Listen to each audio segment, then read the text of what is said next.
خصوصاً نماز جمعہ میں، عیدین کی نمازوں میں یعنی عید الفطر اور عید الاضحیٰ میں، بڑے اجتماعات میں بعض لوگوں کی یہ عادت ہوتی ہے کہ تاخیر سے آنے کے باوجود وہ یہ چاہتے ہیں کہ ہمیں آگے جگہ ملے،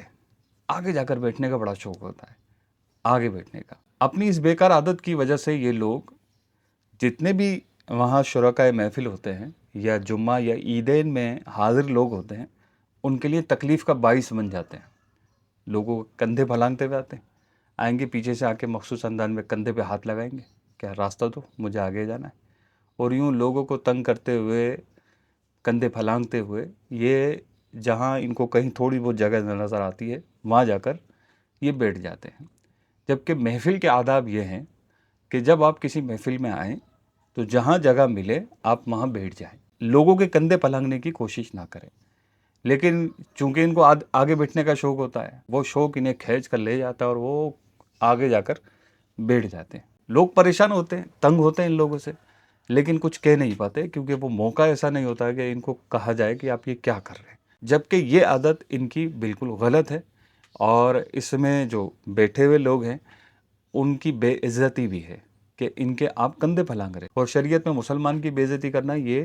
برا بتایا گیا ہے، اور مسلمان کی بے عزتی اس کا کندھا پھلانگنے میں بھی ہوتی ہے۔ جی ہاں، حضرت انس رضی اللہ تعالیٰ عنہ ارشاد فرماتے ہیں کہ نبی کریم صلی اللہ علیہ وسلم خطاب فرما رہے تھے،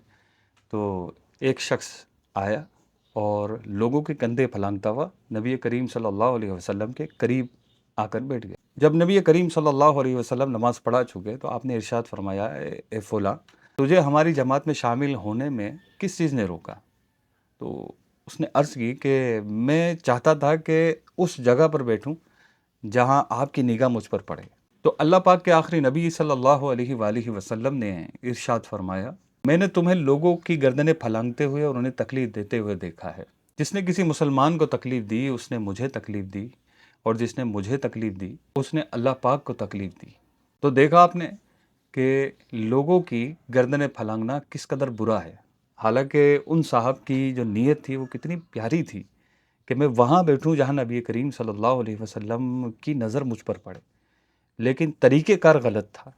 کہ لوگوں کی کندھے پھلانگتے ہوئے نبی کریم صلی اللہ علیہ وسلم کے قریب ہونا چاہتے تھے۔ تو ہمیں چاہیے کہ جہاں جگہ ملے وہیں بیٹھ جائیں۔ حدیث پاک میں آیا کہ جس نے جمعہ کے دن لوگوں کی گردنیں پھلانگی اسے جہنم کی طرف پل بنا دیا جائے گا، یعنی جس طرح اس نے لوگوں کی گردنیں پھلانگی اسی طرح اسے جہنم میں جانے کے لیے پل بنا دیا جائے گا کہ لوگ اس پر سے چل چل کر جہنم میں جائیں گے۔ تو بظاہر چھوٹی نظر آنے والی چیز، جس پر ایک بہت بڑی تعداد اس کی توجہ نہیں ہے کہ آئیں گے اور کندھے پھلانگتے ہوئے لوگوں کو چیرتے ہوئے آگے جا کر بیٹھ جائیں گے، اور یہ سمجھتے ہیں کہ شاید میں نے بہت اچھا کام کیا، یا ان کو لگتا ہے، انہیں کچھ لگتا ہی نہیں ہے۔ مطلب ہم لوگوں کی مینٹلٹی بڑی عجیب و غریب ہوتی جا رہی ہے کہ ایسی نازک نازک باتیں بھی ہماری دماغ میں نہیں آ پاتی کہ آپ لوگوں کو کندھے پھلانگ رہے ہیں، لوگوں کو تکلیف دے رہے ہیں، آپ کو احساس تک نہیں ہے۔ جب بعض اوقات ایسا ہوتا ہے کہ ہم کسی محفل میں جاتے ہیں اور جو بانی محفل ہوتے ہیں، صاحب محفل ہوتے ہیں، صاحب خانہ ہوتے ہیں، ان کی نظر میں ہماری کچھ عزت ہوتی ہے، وقت ہوتی ہے، ایک محبت ہوتی ہے۔ تو جب ہم کہیں جاتے ہیں اور ہم اس پر عمل کرتے ہیں کہ جہاں جگہ ملے وہیں بیٹھ جاؤ، لیکن ان صاحب کو یہ ایسا لگ رہا ہوتا ہے کہ یہ شاید ان کی بے عزتی ہے، ان کو آگے آنا چاہیے، ان کو تو اسٹیج پر ہونا چاہیے۔ تو اب جب اجتماع جمع ہوا ہوتا ہے اور بہت سارے لوگ وہاں موجود ہوتے ہیں، اور جب کوئی شخصیت آتی ہیں، جیسے ان کی نظر میں کوئی شخصیت ہیں، اور وہ صاحب آئے اور آ کر انہوں نے اس بات پر عمل کیا کہ مجھے جہاں جگہ ملے وہیں بیٹھنا ہے، لیکن وہ صاحب وہاں سے اسٹیج سے یا تو اعلان کروا دیتے ہیں کہ حضرت آگے تشریف لے آئیے، حضرت اسٹیج پہ تشریف لے آئیے، یا پھر وہاں سے کوئی فرد اٹھتے ہیں اور آ کر ہاتھ پکڑ کر لے کر جانے کی کوشش کرتے ہیں۔ تو مجھے صاحب خانہ سے بھی عرض کرنا ہے اور بانی محفل سے بھی گزارش کرنی ہے کہ یہ دیکھ لیا کریں کہ وہاں اسٹیج تک جانے کا راستہ بالکل کلیئر ہو، کسی مسلمان کا کندھا نہ پھلانگنا پڑے۔ اگر کوئی ایسی کنڈیشن ہے اور آپ کسی سے محبت کا اظہار کرنا چاہتے ہیں تو بالکل کرنا چاہیے، اور یہ ایک اچھی بات ہے، اور جن سے محبت کا اظہار کیا جائے ان کو بھی چاہیے کہ اس کی تائید کریں اور ان کا مان رکھیں اور آگے چلے جائیں۔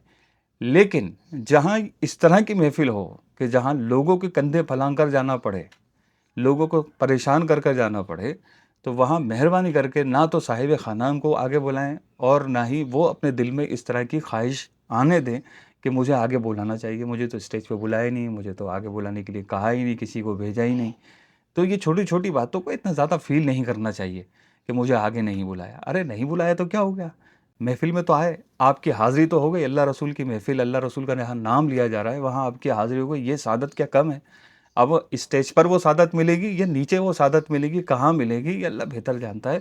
تو بس اللہ پاک کی رحمت پر امید لگاتے ہوئے جہاں جگہ ملے ہمیں وہیں بیٹھ جانا چاہیے، اور اس طرح کی خواہش کو بھی دل میں جگہ نہیں کرنی چاہیے، اور صاحب خانہ کو بھی یہ اس بات پر دھیان نہیں دینا چاہیے کہ جب جگہ ہی نہیں ہے تو جو آنے والی شخصیت ہے اس کو کیسے بلائیں گے آپ، لوگوں کو کندھے پلانگنا پڑیں گے۔ جمعہ کے دن یعنی جمعے کی نماز جو فرض ہے، عام فرض سے بھی اہم فرض ہے، اس کے باوجود بھی آگے آنے کی کسی کو اجازت نہیں ہے کہ لوگوں کے کندھے پھلانگ کر آگے آئے۔ تو جمعہ کے دن اجازت نہیں ہے تو آپ کی نجی محفل میں کیسے اجازت مل جائے گی؟ تو اللہ پاک ہمیں سمجھنے کی توفیق عطا فرمائے اور عمل کی بھی سعادت نصیب فرمائے۔ یہ باتیں شاید آپ کو کوئی نہ بتائے، تو ہم نے یہ ذمہ داری لی ہے کہ کچھ نہ کچھ تو آپ تک پہنچانے کی کوشش کرتے ہیں۔ اللہ پاک مجھے بھی عمل کی سعادت نصیب فرمائے، اللہ پاک آپ کو بھی عمل کی سعادت نصیب فرمائے۔ ملتے ہیں اگلی ویڈیو میں۔